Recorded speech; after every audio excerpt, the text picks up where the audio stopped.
Hello दोस्तों, कैसे हो आप लोग। दोस्तों मैं हूं आर्चम और स्वागत करता हूं दोस्तों Shivam study knowledge YouTube channel पर। दोस्तों आज की इस वीडियो में हम बात करने वाले हैं बहुत ही इंपॉर्टेंट जीवन परिचय के बारे में, जो आपकी बोर्ड एग्जाम में 5 नंबर दिलाकर जाएगा। दोस्तों इस वीडियो में हम 5 नंबर आपको कन्फर्म करा कर रहेंगे। जो महादेवी वर्मा जी का जीवन परिचय आज इस वीडियो में हम पढ़ने वाले हैं, तो कमाल की ट्रिक इस वीडियो में हम बताने वाले। तो वीडियो को आप लास्ट तक देखने का, और चैनल पर है तो चैनल को सब्सक्राइब कर लीजिए, वीडियो को लाइक करना मत भूलिएगा। चलिए शुरू करते हैं। देखिए, महादेवी वर्मा जी का जीवन परिचय दोस्तों बोर्ड एग्जाम में हर साल पूछा जाता है। ये नहीं कि ये एक साल पूछा है और नहीं पूछा है, सब लगातार दोस्तों हर साल महादेवी जी का जो जीवन परिचय है ये बोर्ड एग्जाम में पूछा जाता है। और महादेवी जी का जीवन परिचय दोस्तों आपके 5 नंबर के लायक रहता है, यानी जो कभी में होते हैं महादेवी वर्मा जी का जीवन परिचय पूछा ही पूछा जाता है। तो देखिए, महादेवी वर्मा जी का जीवन परिचय देखिए किस प्रकार से आपको पढ़ना है, ताकि बोर्ड एग्जाम में जो 5 नंबर है वो कंफर्म मिल सके। देखिए, महादेवी वर्मा का जन्म फर्रुखाबाद, यानी कहा फर्रुखाबाद के एक शिक्षित कार्यस्थ परिवार में सन 1907 में। दोस्तों कहा सन 1907 ईस्वी में। दोस्तों जो जो जहाँ पर आपको रेड पेन दिख रहा हो, समझ लीजिए बहुत ही इंपॉर्टेंट पॉइंट है। यानी ये इंपॉर्टेंट पॉइंट कहने का मतलब है कि इनका जन्म किस स्थान पर, उनके माता पिता का क्या नाम था, इन्होंने क्या क्या पढ़ाई की थी। तो ये सब दोस्तों इसमें जो रेड पेन से है ये आपको ब्लैक पेन से लिखना है। रेड पेन इसमें हमने यूज किया है, लेकिन आपको जो कॉपी में ब्लैक पेन का यूज करना है, ना कि red pen. Red pen use करेंगे तो आपका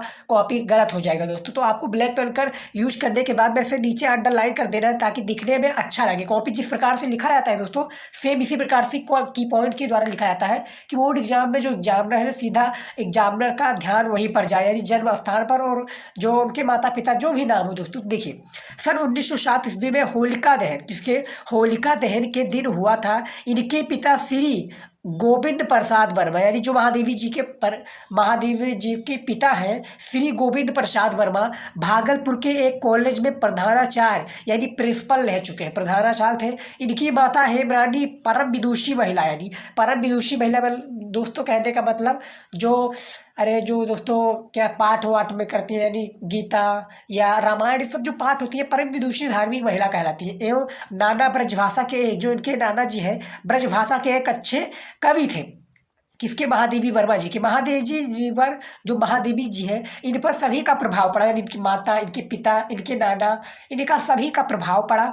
और अतः देखिए, अतः वे सभी प्रसिद्ध काव्यत्री, अतः वे सभी काव्यत्री, देखिए दोस्तों यहाँ पर, अतः प्रसिद्ध काव्यत्री प्रकृति एवं परमात्मा की निष्ठावान उपासिका और सफल प्रधानाचार्य के रूप में प्रतिष्ठित हुई। कौन?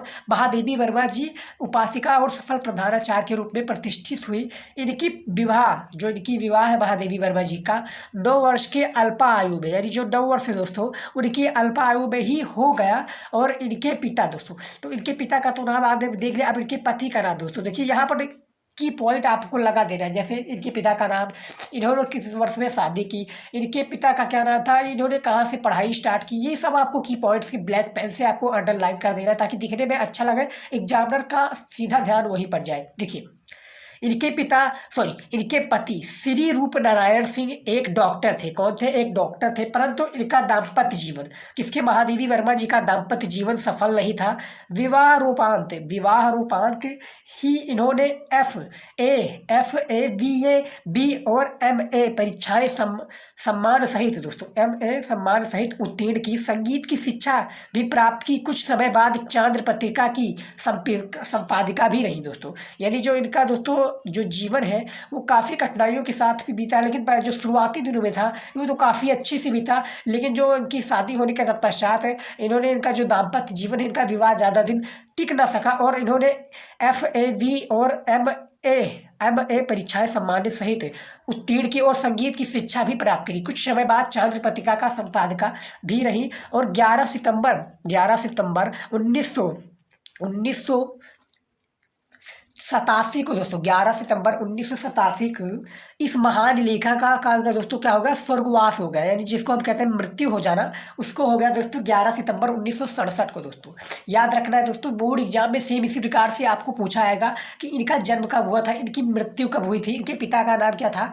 इनके माता का क्या नाम था। तो जहाँ पर आपको लगे कि हाँ यहाँ पर बताने लायक है और यहाँ पर एग्जामिनर देखेगा, तो आप वहाँ पर आपको की पॉइंट लगा देना है दोस्तों। अब हम बात करेंगे इनके साहित्यिक परिचय के बारे में, कि साहित्यिक परिचय इनका किस प्रकार से था बोर्ड एग्जाम में। देखिए सेम इसी प्रकार से आपको भी लिखना है। यदि आप इस प्रकार से लिखेंगे तो 5 नंबर, मेरी गारंटी कि आपको 5 नंबर एग्जामिनर देकर ही आगे बढ़ेगा। देखिए साहित्यिक परिचय में देखिए आपको क्या करना है।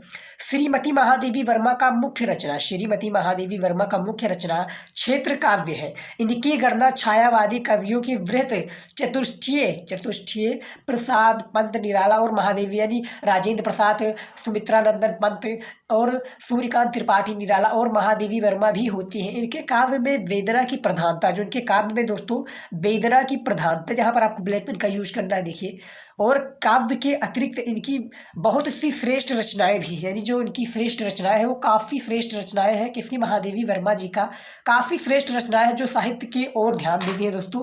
और ये सब जो साहित्यिक रचना जब आप लिख देते हैं दोस्तों, तो क्या होता है आर्ट्स में जो क्लास 12 जो छात्र होते हैं, आर्ट्स के छात्र होते हैं, उनमें दोस्तों साहित्यिक परिचय पूछ लिया जाता है। लेकिन जो साइंस साइड होते हैं ओनली समान हिंदी के छात्र होते हैं तो उनमें रचनाएं पूछ लिया जाता है। लेकिन अब ऐसा नहीं है, ऐसे सब में पूछ लिया जाता है, चाहे वो साहित्यिक हो या सामान्य हो, यानी वो चाहे आर्ट्स के हो या साइंस के हो, दोनों में दोस्तों साहित्यिक परिचय पूछ भी लिया जाता है, रचनाएं भी पूछ लिया जाता है, जिसमें कहा जाता है कि जीवन परिचय देते हुए उनकी रचनाओं पर प्रकाश डालिए या उनकी साहित्यिक परिचय पर प्रकाश डालिए। तो ये सब आपका काफ़ी इंपॉर्टेंट हो जाता है, तो याद रखिएगा ये सब काफ़ी इंपॉर्टेंट है। देखिए काव्य के अतिरिक्त इनके बहुत सी श्रेष्ठ रचनाएं भी हैं, यानी जो इनकी श्रेष्ठ रचनाएं हैं, काफ़ी श्रेष्ठ रचनाएं हैं। और इन्होंने प्रयाग में साहित्यकार संसद की स्थापना करके साहित्यकारों का मार्गदर्शन भी किया। और इन्होंने चांद्र पत्रिका, यानी देखो दोस्तों जो इनकी चांद्र पत्रिका काफ़ी प्रसिद्ध पत्रिका है ये, तो इस पर आपको याद रखना है। प्रश्न इस प्रकार से भी ऑब्जेक्टिव क्वेश्चन में पूछ लिया जाएगा कि चांद्र पत्रिका किसकी है, इसके लेखक या इसके कवि कौन है, तो आपको बताना रहेगा दोस्तों। तो क्वेश्चन इस प्रकार से भी पूछ लिया जाता है, लेकिन बस आपको याद रखना है ढंग के। देखिए चांद्र पत्रिका का संपादन किया और इन्होंने पद्म भूषण, जो देखिए की पॉइंट लगना है वहां पर आप लगा दीजिए। देखिए पद्म भूषण की उपाधि प्राप्त की, हिंदी साहित्य सम्मेलन की, और इन्हें शेक्सपियर पुरस्कार तथा मंगला प्रसाद, देखिए शेक्सपियर पुरस्कार तथा मंगला प्रसाद पारितोषिक मिला। और सन 1963 ईस्वी में भारत भारती, देखिए सन 1963 ईस्वी में भारत भारती तथा नवंबर 1983 ईस्वी में यामा पर ज्ञानपीठ पुरस्कार मिला। यामा इनकी सबसे दोस्तों जो ज्ञानपीठ पुरस्कार मिला उनको यामर पर मिला दोस्तों, तो याद रखिएगा यामा पर ज्ञानपीठ पुरस्कार महादेवी वर्मा जी को मिला। और ज्ञानपीठ पुरस्कार से सम्मानित किया गया किसमें दोस्तों? 1963 ईस्वी में यामर पर इनको जो ज्ञानपीठ पुरस्कार दिया गया। तो याद रखिएगा इनके साहित्यिक परिचय कुछ इस प्रकार से है। अब हम बात करेंगे रचनाएं के बारे में कि बोर्ड एग्जाम में रचनाएं किस प्रकार से पूछ लिए जा सकते हैं, कि रचनाएं भी इनका जो होता है काफ़ी इंपॉर्टेंट होता है। देखिए रचनाएं, देखिए रचनाएं में इसमें दोस्तों इस प्रकार से पूछ लिया जाएगा कि निम्नलिखित में से आपको उत्तर किस प्रकार से लेना है। मैं आपको बता दूं ट्रिक कि यहाँ पर आपको लिख देना है दोस्तों निम्नलिखित में से इनकी रचनाएं प्रमुख हैं। देखिए जैसे पहला है निहार, दूसरा है रश्मि, तीसरा है नीरजा और चौथा है सांध्य गीत, पांचवा है दीपशिखा और यामा। ये 6 रचनाएं बहुत ही इंपॉर्टेंट रचनाएं, यदि आपका बोर्ड एग्जाम में पूछ लिया गया कि जीवन परिचय देते महादेवी जी का जीवन परिचय देते हुए इनकी रचनाओं पर प्रकाश डालिए, तो आपको इतना रचनाएं लिखना है और 5 नंबर दे दिया जाता है दोस्तों। पहले दिया जाता था 3 नंबर जो जीवन परिचय के ऊपर होता था, लेकिन अब 5 नंबर दिए जाते हैं। किस प्रकार से दिए जाते हैं मैं आपको बता दूं। 3 नंबर आपके जीवन परिचय के लिए जाते हैं, 2 नंबर आपके साहित्यिक परिचय या रचनाएं के लिए दिए जाते हैं, तो टोटली आपका 5 नंबर का होता है दोस्तों। तो 5 नंबर ही काफ़ी इंपॉर्टेंट होते हैं जीवन परिचय में। तो याद रखिएगा दोस्तों आपका जो जीवन परिचय काफ़ी इंपॉर्टेंट होता है। महादेवी वर्मा का बेसिकली जीवन परिचय बहुत इंपॉर्टेंट होता है। हमने जयशंकर प्रसाद जी का भी जीवन परिचय बना दिया है, आपको डिस्क्रिप्शन में लिंक मिल जाएगा, नहीं तो आप जाकर सर्च कीजिएगा, चेकआउट कीजिएगा, आपको वो वीडियो मिल जाएगा दोस्तों। तो महादेवी वर्मा जी का जीवन परिचय कुछ इस प्रकार से था।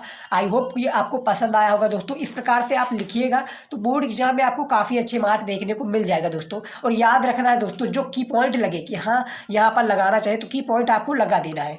तो आई होप दोस्तों ये पूरा वीडियो पसंद आया दोस्तों। पसंद आए तो वीडियो को लाइक कीजिएगा, चैनल पर है तो चैनल को सब्सक्राइब कर लीजिए, वीडियो को शेयर जरूर कीजिएगा अपने दोस्तों भाई बहन जो भी आपके रिलेटिव हो, जो साथ आपके पढ़ रहे हो, उनको जरूर शेयर कीजिएगा। मिलते हैं दोस्तों नए वीडियो में नए टॉपिक के साथ, तब तक के लिए गुड बाय, जय हिंद। पढ़ते रहिए, बढ़ते रहिए।